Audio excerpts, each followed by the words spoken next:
At 17, summer meant freedom. But for me, it was different. In the tiny town where time felt frozen, my reality was stark: no job, no college. My parents had tried, but funds fell short. McDonald's was hiring night shifts, and I was desperate. Days were a blur of coding, friends, and gym. Nights, however, were different. The town's dark secrets came alive. Locals whispered about the McDonald's on the outskirts. Abandoned in daylight, but at night, it came alive, they said. Rumors of odd occurrences and strange disappearances floated, but I brushed them off. It was just a building, right? And I loved fast food. When they called offering the job, I didn't hesitate. My first night, driving to the place was unsettling. Trees seemed to close in, and the radio fizzled with static. The building, under the pale moonlight, seemed almost alive. The rusted golden arches creaked in the wind, and the windows reflected distorted figures.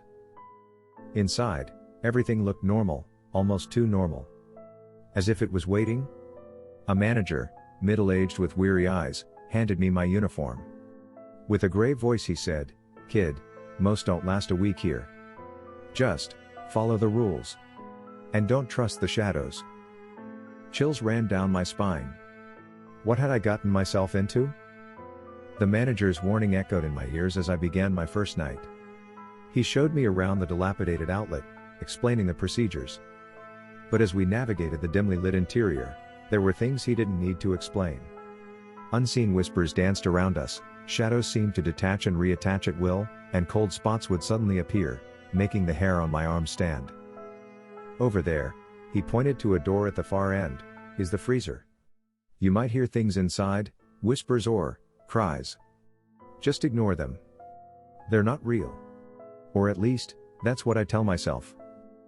I tried to laugh it off, thinking it was a joke or some sort of initiation for the new guy. But the weight in his eyes told me it wasn't a jest. He continued, "This place, it's old. Older than you or me. And with age come stories. Some say it's cursed ground, that the restaurant shouldn't have been built here." When he brought up the subject of ghosts, my eyes widened. Ghosts? I tried to sound nonchalant, but my voice betrayed a hint of trepidation. He leaned closer, his voice barely above a whisper, "You may not believe now. But by the end of the night, you'll see them. They're here, watching, waiting. Just remember, never look them in the eyes. That's how they get you." I gulped.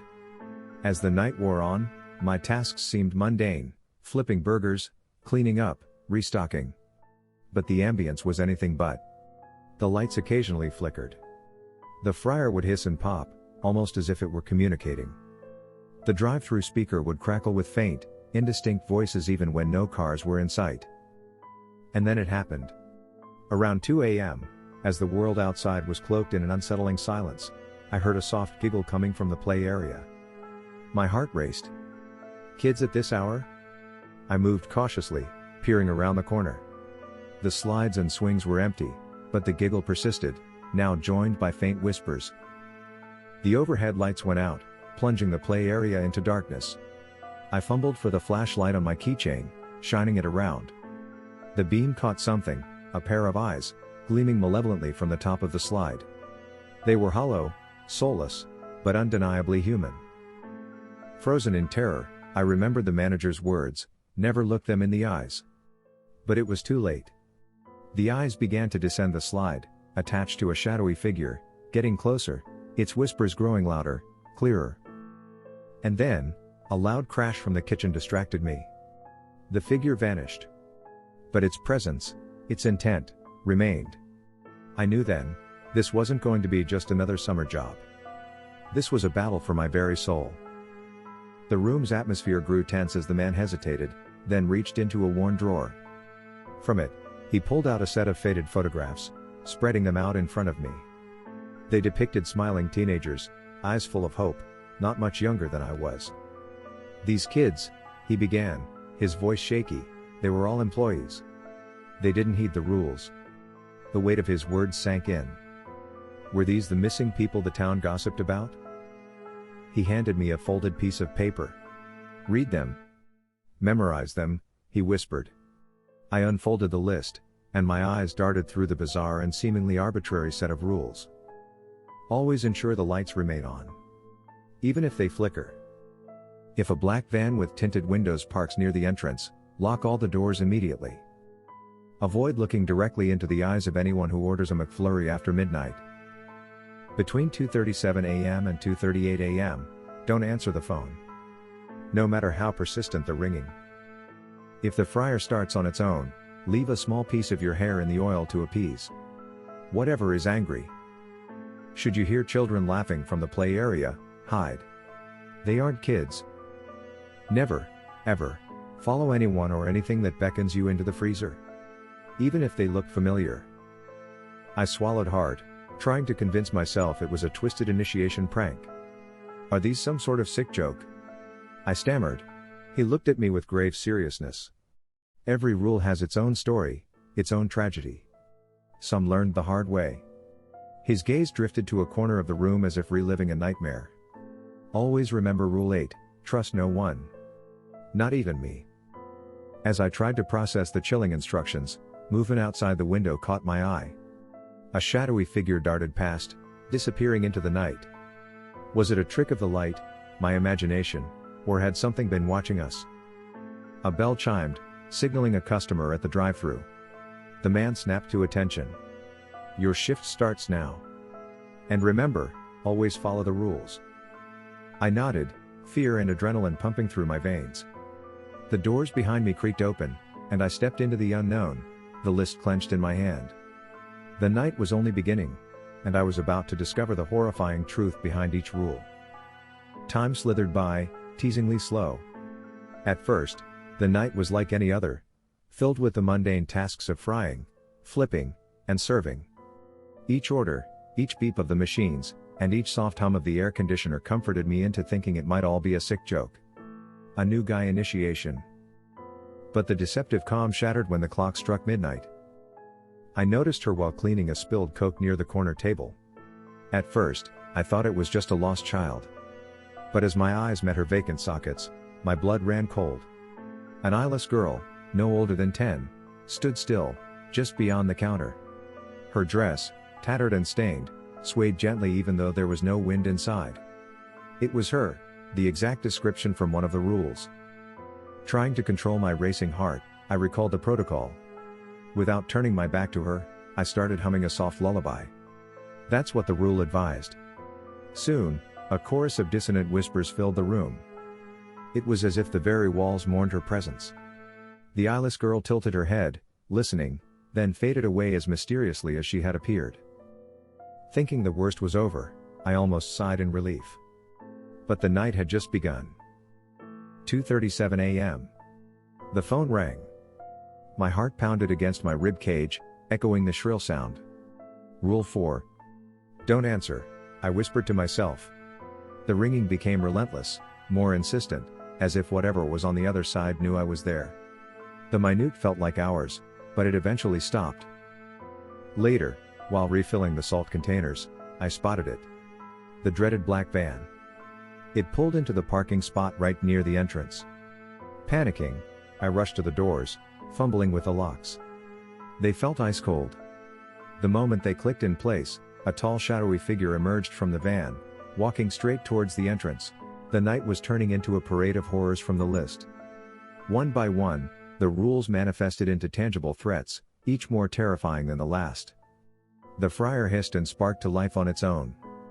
Following the guidelines, I sacrificed a strand of my hair to the hot oil. A guttural whisper thanked me, sending shivers down my spine. A couple of hours before dawn, an order for a McFlurry disrupted the eerie quiet.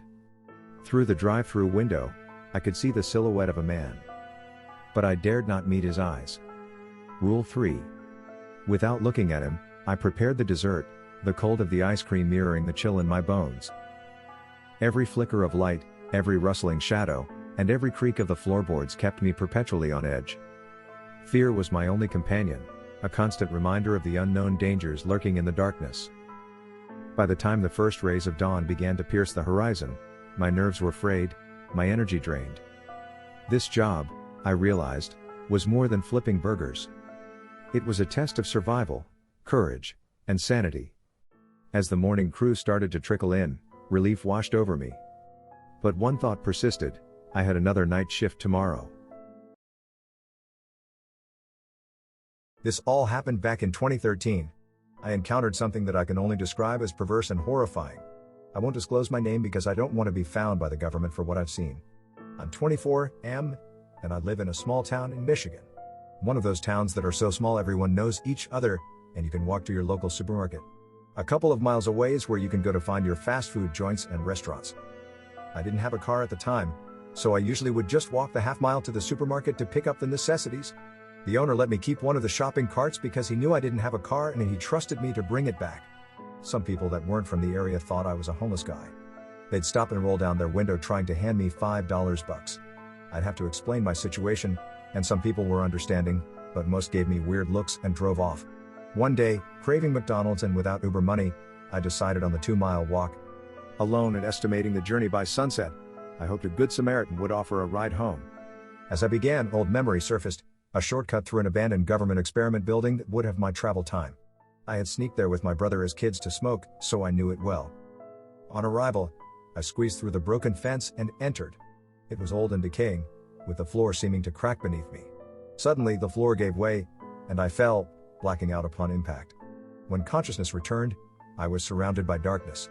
Once my eyes adjusted, I found myself amidst glass jars filled with grotesque animal and human organs. Nausea overcame me.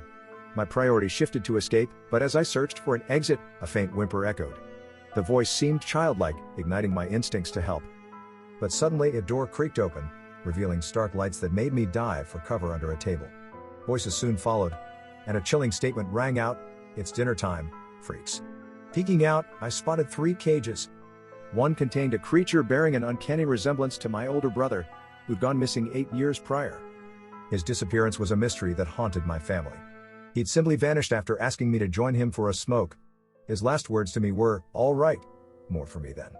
Now, there he was, deformed with ram horns, a lion's tail, and hands for feet. The other cages held monstrosities of their own, a deer-legged girl with antlers, and something I recognized from stories as a Wendigo.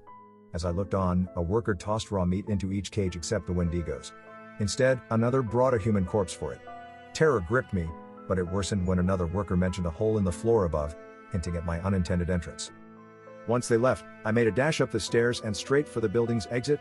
Without pausing, I ran all the way home. In a frenzy, I packed my belongings, planning to flee the town for good. After a hurried call to my retired parents in Florida, I was on a plane the next day.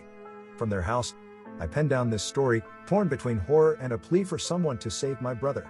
Unsure if he's still the sibling I knew or a transformed beast, I've kept my traumatic experience a secret, even from my parents. It's been a month since the incident. My parents are questioning my extended stay. What should I tell them? Every time I catch the scent of desert air, the memory crawls back. I need to share it, to get it out, to warn others.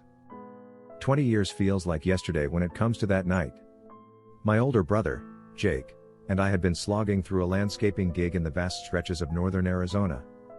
The sun had long set, leaving us with stars as our witnesses. We had this routine. Every evening, after our sweat-soaked shirts had dried on our backs, Jake's truck would veer off the main road, diving into a dirt path that snaked its way into the desert's heart. We dubbed it our chill spot. Perfect for sneaking away from prying eyes and judgments. And, admittedly, a convenient location for a puff or two. The old Chevy's engine growled as we settled between 2 hills. The usual routine began. I started breaking up the stuff, my hands mechanically grinding while Jake spoke. He was recounting something, probably one of his usual tales, when suddenly his voice faltered. He glanced at me, his eyes glinting with concern. "Did you hear that?" I paused, trying to grasp the fading echo of a sound that wasn't natural. It was brief, a shrill, high-pitched whine that ended as abruptly as it started. Then, an eerie silence. The chirping of the desert critters, the whispers of the wind, all had stopped, as if nature itself was holding its breath. I turned to Jake, about to brush it off, when he gasped. His hands shot to the ignition, the truck roaring to life. We lurched forward, his foot pressing hard on the gas pedal. My body jerked with every rock and dip, the seatbelt digging into my side. "Jake!" Calm down. I yelled, trying to get him to talk, to explain. But he didn't. He just kept driving, knuckles white on the steering wheel. It wasn't until the familiar neon sign of McDonald's approached that he pulled over, skidding to a stop in the parking lot. He sat there, heaving, and I saw tears forming in his eyes. The silence was suffocating. "Jake, what the hell happened?" I pressed, fear lacing my words. He turned, his face pale and eyes filled with an unforgettable terror. "It took you," he whispered. "It had you." The golden arches of McDonald's stood as a beacon in the night. Under its soft lighting, Jake's face looked gaunt, and shadows played tricks around his eyes. "I don't understand," I began, glancing around to ensure no one was nearby. "What took me? We were just in the desert for a moment." "What are you talking about?" Jake buried his face in his hands, his shoulders shaking with silent sobs. I waited, giving him time. The weight in the atmosphere was palpable. He finally looked up, tears streaming down his face. "One moment you were there, rolling, and then..." His voice trailed off, choked by emotion. This creature, thin as a stick with inky black eyes, grabbed you through the closed window." I reached for my pistol, but I just froze. It felt like a voice, not through ears, but straight into my mind, telling me that if I moved, if I tried anything, you'd die, and I'd be next. A chill ran down my spine. I glanced down at my hands, expecting to see marks or scars, but they were clean. Then, "How am I here?" He wiped away his tears, taking a shaky breath. "I don't know. I was paralyzed in terror, watching that thing disappear into the desert with you. And then, as if waking from a dream, there you were, next to me. That's when I floored it." The night air grew colder. We sat there, the only sound being the distant hum of the fast food joint's activity. How could I comprehend this? My mind raced, trying to find a rational explanation. Was he hallucinating? Was it the effects of what we had smoked? But deep down, seeing the raw fear in Jake's face, I knew it was something else, something unexplainable. Over the years, we only discussed that night twice. Each time, Jake's face would turn ashen, a clear indication of his haunting memories. He changed. The lively, outgoing brother I knew became more reserved, often lost in his thoughts. I tried reassuring him, telling him it wasn't his fault, but a shadow remained. A part of me wanted to know the truth, to understand. I even considered undergoing hypnosis, hoping to unearth any hidden memories from that night. But then, a haunting thought stopped me. Did I really want to know? Sometimes, not knowing is a mercy. The golden arches of McDonald's, a symbol of joy for many, became a grim reminder for us. Of that brutal night in the desert and the memories that lurked just beneath the surface. Every Doordash driver has that one address they'll never forget. For me, it's 166 Lower Creek Road. I'm begging you, if it ever pops up on your screen, cancel. I don't care if the tip is dazzling. Trust me, it's a trap. I was fresh to the Doordash world, just 2 months in. Thought it'd be a straightforward gig, pick up, drop off, earn cash. But now, here I am, penning this warning from the cold, dark trunk of my car. You're probably wondering, why right? Why not call the police? Oh, I tried. But the 911 operator chuckled like I was telling a kid's joke. She swore up and down that 166 Lower Creek Road was fiction, a recurring prank. She even claimed that Lower Creek Road had been barricaded for a decade. So, here I am, writing. I figure someone online might heed my warning. Maybe you'll believe a fellow driver over some condescending dispatcher. The night it all began seemed so ordinary. It was winding down, nearly 11 p.m. I was about to clock off when a new order blinked onto my screen. McDonald's, $50 payout. Most orders barely touch $10. But 50? My fingers hit accept before my brain even processed it. I reached McDonald's in no time. Inside, though, confusion reigned. The cashier, a young guy with tattooed arms, told me there was no Doordash order on record. I double-checked my app, one ice water. That's it. $50 for a cup of water? It was laughably odd. With a smirk, the cashier handed me a styrofoam cup filled to the brim. He told me, voice lowered, they got this strange order every so often. Always late at night. I should have bailed. Should have dropped the water and bolted. But greed, mixed with curiosity, drove me forward. I set my GPS for 166 Lower Creek Road. I had to see who'd pay such a high price for a mere cup of water. As I left, the cashier's warning echoed in my ears, be careful, man. That address. It's not right. With the weight of the ice-cold water in my grip, an unsettling feeling began to gnaw at me. Something about this just wasn't right. My instincts screamed at me to drop the order and go home. But the pull of that $50 was strong, a lifeline for the bills stacking up. I promised myself it'd be the last delivery of the night. I slid into my car, taking a second to let the GPS map out my route. My heart raced as the car tires crunched onto a neglected dirt road. Twisted trees formed a thick canopy overhead, shadowing the path and adding to my growing dread. Each curve seemed to hide lurking dangers, and the dense underbrush seemed to whisper dark secrets as the wind rustled through. The GPS's robotic voice broke through my racing thoughts, instructing a turn onto Lower Creek Road. Though there was no sign to confirm this, I hesitated just for a split second before committing to the turn. It wasn't long before the GPS alerted, your destination is approaching on your right. I glanced at the mailboxes lining the road, hoping to spot 166. But oddly, they all bore the prefix 6. The realization hit me hard. If this road was consistent, I was headed to 666 Lower Creek Road. I'm not the type to buy into superstitions, but even for a skeptic like me, that number screamed danger. The houses on the route were relics of another time, seeming to sag and rot away under the weight of years and neglect. My headlights finally caught the glint of a tarnished mailbox. Even in the dim light, I could clearly make out the number, 666. Every fiber of my being told me to slam the brakes, to turn around and forget this night. But my stubbornness, or maybe it was just the promise of that payout, kept me driving towards the looming shape of the house behind the mailbox. A familiar jingle from my phone signaled my arrival at the address. The screen lit up with a message from the Doordash app. Leave at my feet, do not disturb. Cold dread gripped me. Usually, the notes were straightforward, but this was different. I tried to brush off the unease, telling myself it was just a weird prank. Navigating my car down the shadowy drive, the dense trees on either side loomed like silent watchers, their branches interlocking overhead in an eerie embrace. As I inched forward, I noticed a clearing up ahead. The weight in my stomach grew heavier with every foot I covered.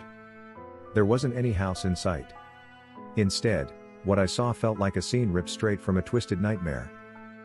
Bathed in the cold light of a projector, 3 figures sat in a semicircle on lawn chairs. Their upraised hands seemed to be worshipping the chilling blue light emanating from the projector.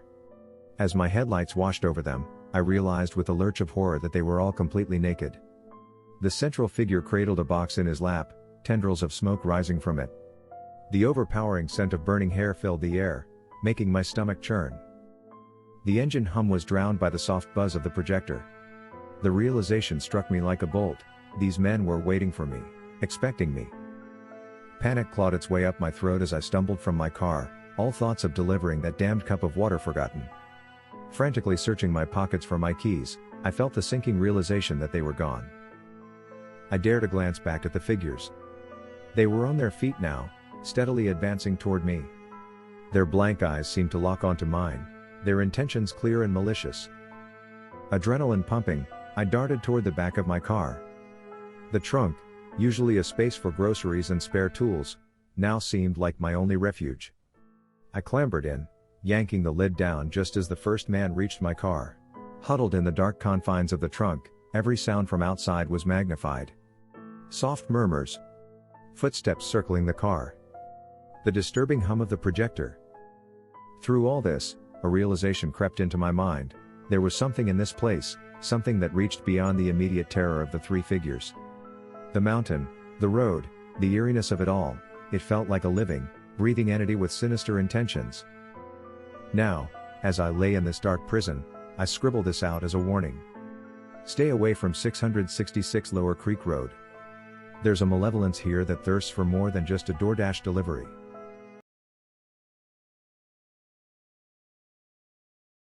I never thought I'd be writing about an event like this, especially one that transpired in a place as mundane as the McDonald's where I work.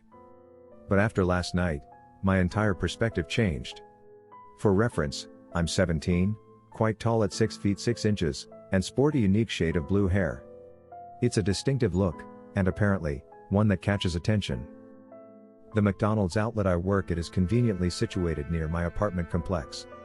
The convenience was part of the reason I took the job. Night shifts always had their quirks, drunk college students, the random vagabonds, and the occasional unusual character. But none were as unnerving as the man I met a week ago. He started showing up specifically on the nights I worked. At first, I brushed it off as a mere coincidence. But then, the questions began. They started innocent enough, asking about the weather or sports. But as the nights went on, they became personal. Do you have a girlfriend? Is that apartment complex near here your home? Do you live alone? Disturbed, I shared my concerns with my manager, expecting some sort of action or intervention. But he brushed it off, saying, "It's probably nothing. Just a curious guy." But deep down, my instincts told me otherwise. One fateful evening, as I was handling the drive-thru orders, I noticed him walking in. This time, he looked straight at me and whispered my apartment number. I froze in horror. How did he know? My coworker, Jake, noticed my pale face and immediately approached, asking, "Dude, what's the matter?" Before I could answer, a kind, motherly woman at the counter piped up, "Young man, what did he say to you?" The stranger just smirked, his dark, baggy eyes showing no hint of sanity. He then burst into hysterical laughter, eerily reminiscent of a movie villain I'd seen. Before I knew it, the lady lunged at the man, delivering a sharp slap to his face. It jolted me from my frozen state. Just as I gathered my composure, the man, still laughing on the ground, looked up and promised, "I'll be seeing you soon. And if not you, perhaps your girlfriend." My manager finally emerged from the back, dialing the police. The man, still lying on the ground, looked every bit the part of a lunatic. His wild, unkempt hair, ragged beard, and maniacal laughter only confirmed my worst fears. The police arrived soon after, revealing the chilling truth. This man had recently escaped from a psychiatric facility and was suspected of multiple teen murders. My heart sank even further when they mentioned that he never even ordered food from McDonald's, he just came for me. Jake, ever the protective friend, immediately offered his place for me and my girlfriend until things settled. We gratefully took up his offer, too shaken to return to our apartment.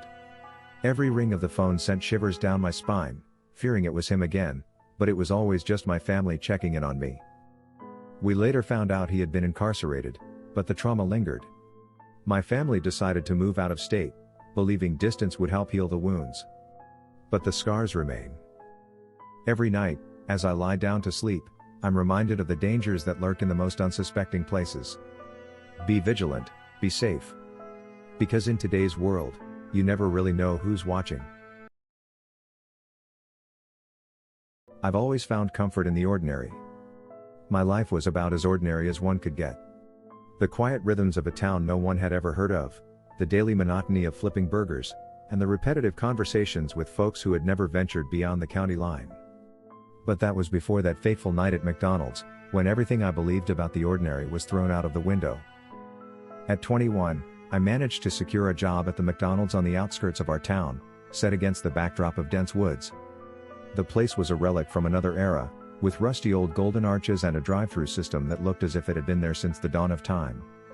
Working night shifts in such a remote location was isolating, but I enjoyed the silence. One quiet night, the screen connected to the drive-thru camera buzzed to life, indicating someone was there. To my surprise, it wasn't a vehicle but an old woman standing by the menu board. She was a peculiar sight, wild, untamed hair that was a mix of black and white, an unsettlingly wide smile, and eyes. Oh, those eyes. They were so black they looked void of any life, like dark twin abysses. I rubbed my eyes, thinking it was fatigue playing tricks on me. But no, she remained, not ordering, just standing. Her posture was bizarre, as though she was waiting for something, or someone. Without warning, she turned on her heels and disappeared into the woods. The incident left me shaken, and when dawn broke, I relayed the incident to my manager. She dismissed it, attributing it to my overactive imagination, or perhaps fatigue. The following night, with the incident mostly forgotten, I resumed my shift. Hours went by in the usual predictable manner. Then she returned. The same eerie woman at the same spot. Only this time, she did something even more unsettling. She turned her head slowly, staring directly into the camera. That chilling grin faded into a look of sorrow. Then, in a raspy whisper, she uttered my name, Alex. Panicking, I rushed to my manager's office. Together, we watched the footage. Just as suddenly, the woman walked back towards the woods, giving one final, haunting smile before she was swallowed by the shadows. Terrified, we decided to call the police. They took our statements and gave us an escort home, more as a courtesy than any genuine concern. That was the end of my McDonald's stint. My manager, understanding my fear, wished me luck, and I moved on. Fast forward 2 years, now 23 and away from my hometown, a breaking news alert on TV sent shivers down my spine. A young man, working the night shift at that very McDonald's, was found dead under mysterious circumstances. Eyewitnesses claimed he had been muttering about a strange woman who haunted the drive-thru. I can't help but wonder if it was the same eerie woman I encountered. Gratitude floods me, knowing that my decision to quit may have spared my life. But deep down, I know she's still out there, lurking, waiting for her next unsuspecting victim at the drive-thru. I've always believed that there's a thin line between reality and the supernatural. Especially now, in an age dominated by social media and viral ghost stories, it's tough to tell the difference. But what I experienced that summer night, near a seemingly ordinary McDonald's, was all too real. It was supposed to be a laid-back family vacation. We'd chosen a picturesque cabin in Mohican State Park, Ohio, for some much-needed bonding time. The town of Mohican was surrounded by a vast, beautiful forest and cut through by a magnificent river. My mother, being the woman of luxury she is, wouldn't dare sleep in a tent. So, a cabin was our obvious choice. Besides my family, comprising my mom, stepdad, and stepbrother, my stepdad's best friend, Dave, his wife, and their 2 sons, Mason and Carter, were our fellow adventurers. Together, we were one big, merry group, enjoying the simple pleasures of nature. Fishing, playing in the river, hiking, it was turning out to be the perfect retreat. Until, of course, the last night, 4th of July. After one such fun-filled day, as our car meandered through Mohican's roads, the distant view of an old cemetery caught my eye. Recollections of episodes from ghost adventures flashed before me. The thrill seeker in me, the one that longed to be a modern-day Zach Baggins, proposed an impromptu visit. The idea was met with surprising enthusiasm. Not wanting to interrupt the bonfire party at our cabin, we only informed them of our plans. No one seemed interested in joining, which in hindsight, might have been for the best. A mere 10 minutes from our cabin, we parked near the entrance of the cemetery, a McDonald's sign glowing eerily just 50 yards away. We began our exploration, entering through a side gate that faced a residential area. The cemetery, even under the cover of darkness, was vast. Ancient gravestones, some dating back to the 1800s, whispered tales of the town's past. Small footlamps dotted the pathways, looking like little stars on the ground, providing just enough light for us to navigate. But the sheer size of the place was daunting. Climbing a small hill, the view from the top showed us the cemetery sprawled back for miles. At the top, a section was dedicated to veterans. I remember being engrossed, reading names, noting the flowers, and the many American flags that rustled in the night wind. While engrossed in the history of the graves, my stepdad's voice suddenly broke my reverie. "Did you see that?" he asked, pointing into the distance. Having experienced his occasional mischief before, I initially brushed it off, thinking he aimed to spook the younger ones among us. But then my mom chimed in, claiming to see a moving shadow that briefly obscured the footlamps. Trying to convince myself that they were joining forces to play a joke, I kept my focus on the graves. But when my stepbrother and Mason echoed the same, my heart rate quickened. Squinting into the distance, I too saw it, a sizable dark figure, vaguely human-shaped, intermittently obstructing the lights of the footlamps. It seemed to be approaching, moving stealthily yet swiftly. And as it neared, the dim light revealed something glinting in its hand. Instinct took over. Panic bubbled up, making my decision for me. Grabbing my stepbrother's hand, I broke into a run. A glance over my shoulder revealed not only my parents and Mason close behind but also the mysterious figure gaining ground. The once tranquil cemetery had transformed into a scene from a nightmare, with its shadowy pursuer. Reaching the car, we fumbled in, locked the doors, and sped away, leaving the mysterious figure in the eerily glowing McDonald's sign behind. Back at the camp, our breathless account was met with disbelief by some, while the adults tried to rationalize it as perhaps a security guard. But we knew, whoever, or whatever, had been behind us in that graveyard wasn't just paying respects. Amid our frantic explanations, one of the teenage boys at the camp, fueled by a mix of skepticism and bravado, declared his intention to visit the cemetery himself. Despite our urgent protests, he and a friend hopped into their car, eager to either confirm or debunk our tale. In the comfort of Mason's cabin, we tried to distract ourselves with a movie, the haunting events of the graveyard temporarily receding. Yet, not long after, the two teenagers returned, expressions pale and eyes wide. They recounted that they couldn't get anywhere near the cemetery because a massive crime scene had been established at the adjacent McDonald's. Their evidence, a snapshot on their phone, showing the illuminated street, blocked by police cars and cordoned off with yellow tape. The silence that settled was chilling. No one dared to speak the questions that were undoubtedly on everyone's minds. What had happened at that McDonald's? Was it connected to the figure we'd seen? And why wasn't anything reported on the news about the incident? That night, nestled in my sleeping bag, every rustle outside the cabin made me flinch. The darkness felt overwhelming, and my imagination transformed every shadow into that mysterious, chasing figure. The events at the graveyard might have ended, but their effects were only beginning. Following that night, my life took a darker turn. Frequent episodes of sleep paralysis began to plague me, where I'd wake up, unable to move, feeling a malevolent presence in the room. Even in broad daylight, I'd catch fleeting glimpses of figures at the edge of my vision, or hear unexplainable footsteps echoing in my home's corridors. Looking back, it's the unanswered questions that haunt me the most. I never found out who, or what, chased us that night. But there's a deep, unsettling part of me that believes it wasn't just a random intruder. Whatever it was had an otherworldly aura, and to this day, I'm convinced that it marked me in some intangible way. That encounter at the graveyard, next to a seemingly innocuous McDonald's, remains one of the most terrifying and inexplicable events of my life. The mystery of what transpired at the McDonald's afterward only deepens the enigma. Years have passed, but every 4th of July, I'm taken back to that summer night. And I can't help but wonder, had we lingered a moment longer, what fate might have befallen us?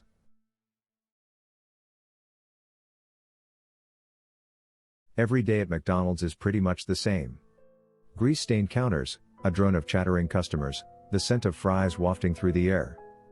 Working the register here isn't exactly thrilling, but it pays the bills. In the grand scheme of life, I've adapted to the monotonous routine and its less than glamorous environment. On one particular stormy evening, while rain lashed against the windows, the crowd at McDonald's was a mix of the usual suspects, hungry teenagers, families, and tired office workers. But as I scanned the sea of faces, one man stood out like a sore thumb. He looked like he'd just wandered out of a horror film. Paleness took over his skin tone, giving him a ghastly appearance. His clothes, tattered and torn, revealed fresh wounds that seemed like they needed urgent medical attention. The logical part of my brain told me to alert someone or call for help, but strangely, everyone seemed oblivious to his presence. It was as if I was the only one who could see him. The clock on the wall moved relentlessly, and soon, the eatery began to empty out, leaving just me, my coworker Mike, and this unsettling figure. Mike, announcing a bathroom break, left me in an eerie silence with the man. The only sounds were the soft hum of the cooling machines and the occasional distant thunder. The stranger hadn't ordered anything. Instead, he sat there, a disturbing stillness to him, except for the occasional twitch of his hand or lip. It was maddeningly uncanny. Mustering up courage, I tried asking other colleagues if they noticed him or if we should check on him. The responses were consistently puzzling. "Who are you talking about?" they'd ask, their brows furrowed in confusion. Feeling the weight of isolation, a cold wave of dizziness swept over me. The lights overhead seemed to flicker and blur. My knees buckled, and the hard tile floor rushed up to greet me. The last thing I remember before blacking out was the strange man, his silhouette distorting and disappearing, as though he was being sucked into thin air. The next thing I knew, Mike was beside me, his face filled with concern, helping me sit up. "What happened?" he asked, scanning the room, probably for signs of an intruder or a threat. But the restaurant was empty, save for the two of us. I tried explaining about the man, describing his appearance, his wounds, and the eerie feeling he exuded. But Mike just stared at me, a mixture of confusion and concern in his eyes. "I never saw anyone like that," he murmured, clearly worried about my well-being. The rest of the night was a blur. I went home, my head filled with questions. Was he a ghost? A figment of my imagination? Or something more sinister that only I was destined to witness? Whatever he was, I was certain of one thing: the haunting memory of that evening would stay with me forever, a chilling reminder of the day when the ordinary turned extraordinary in the most unsettling way at McDonald's. Life as a 23-year-old isn't easy, especially when you're stuck working night shifts at McDonald's. The occasional humdrum of the evening, the buzz of the flickering fluorescent lights, and the not-so-melodious beeping of the fryer formed the soundtrack of my late nights. One fateful Wednesday, after what seemed like an eternity of these sounds, it was time to wind up. With broom in hand, I started sweeping the floors, eagerly looking forward to my bed. That's when the bell above the door tinkled, signaling the arrival of a customer. "Good evening," I said with a forced smile. "How can I help you?" He looked up, dark circles underlining his eyes, and in a voice that seemed to be holding back a storm, he replied, "I'd like a deluxe." I hesitated. "I'm sorry, sir, the deluxe burgers are available only during the morning menu. Could I offer you something else?" He slammed his fist on the counter, making me jump. "I want a deluxe," he roared. Not wanting any trouble, especially not at this hour, I nodded. "Of course, sir. Please have a seat, and I'll get it for you." Frantically, I went to the kitchen, trying to recreate the deluxe from whatever ingredients were left. When I returned to the counter with his order, a cold silence had enveloped the place. He wasn't at his table. Instead, I found him sprawled on the floor, motionless. Panicking, I dialed 911. "Hello. I need help. I have a man here, I think he's unconscious or, worse." "Calm down," the operator said. "Can you tell me his age and your location?" "He looks to be in his mid-30s. I'm at the McDonald's on 1823 Blazier Street." As I described the situation, a wave of dizziness washed over me. The room spun, and before I could grasp what was happening, darkness swallowed me. I woke up to the sterile scent of a hospital. Disoriented, I tried sitting up, only to be gently pushed back by a nurse. "Where am I?" My voice came out in a raspy whisper. "You had a fall," a nearby doctor said, peering over his clipboard. "You were found unconscious at McDonald's." "But the man," I croaked, "the man who wanted the deluxe?" The doctor exchanged a puzzled look with the nurse. "You were alone when they found you. You tripped over your broom, it seems. You had a mild concussion but nothing major." The relief was short-lived as the realization hit me. Was the entire episode with the aggressive customer a figment of my imagination? Or was it a premonition of a danger I had narrowly avoided? Fast forward a year, now 24, the memories of that night still haunt me. Friends and family tell me it was just the result of overworking and stress. But every time I pass a McDonald's, the chilling voice demanding a deluxe echoes in my ears, reminding me of a reality I'm not sure I truly escaped. I worked as a police detective for over 4 decades, and most cases came with explanations, except for one that has haunted my memory. At the time, technology hadn't graced us with the convenience of smartphones or the internet. Yet, it was the radio that played a central role in the most perplexing case I encountered. The following is an account of an interrogation from that era. I started, "It's 9:35 a.m. Detective Mark Andrews here. Begin by detailing the events of the incident." He looked up, his eyes darting. "Those damn McDonald's commercials made me do it." Taken aback, I asked, "McDonald's? What do they have to do with this?" He hesitated before saying, "Every time I tuned into the radio, There was a McDonald's ad tailored just for me. It's like they knew my thoughts, my mood. Coincidence? We're bombarded by ads daily, I countered. But he was insistent. No. I'd crave a burger, and instantly there was a McDonald's commercial. It became personal. After a heated argument with my wife, an ad suggested divorce. Perhaps your subconscious projecting desires? He shouted. It was real. They told me to quit my job, and I felt liberated. Then, they got dark. Dark? How? His voice trembled. Advertisements about murder. It started subtly. Ever wonder what power feels like? It would whisper.